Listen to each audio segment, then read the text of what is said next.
Today I'm going to show you how to set up single sign-on, often called SSO, between two separate WordPress sites using the SAML2 protocol. When you're done, users will be able to log in just once and seamlessly move between both sites, no extra passwords or login screens.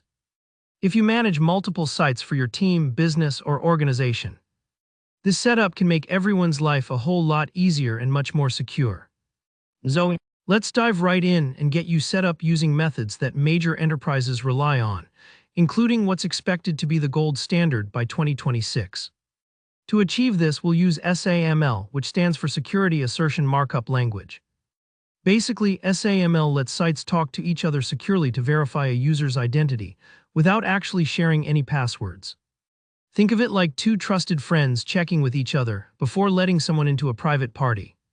First things first, we'll start with Site A, which will act as our identity provider. This is the site that holds your user identities and actually authenticates logins. Head over to your site dashboard and install a plugin like SAML and WSFED IDP.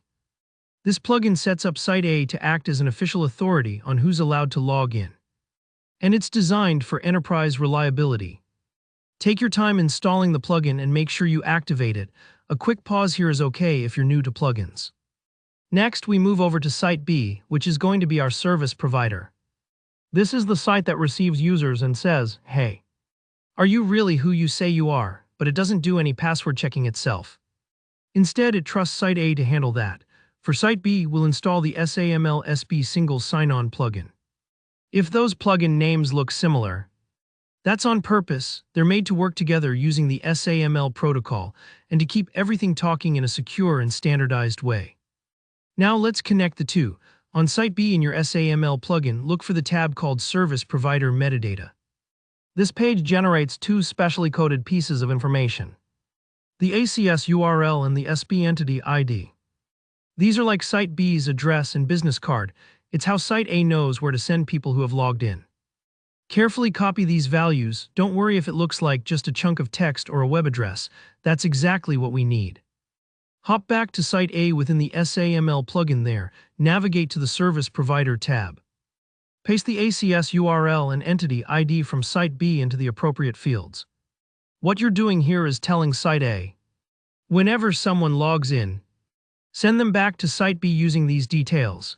Don't worry if this part feels a little technical, just move slowly. Double-check your copying and pasting and you'll be just fine. Alright, one last linking step. On Site A, you'll find an option to download the IDP metadata XML file. This file is like a formal handshake, a compact summary of Site A's SSO settings securely formatted in XML. Save it to your computer. Don't worry if you've never dealt with XML before, you won't need to read or edit it.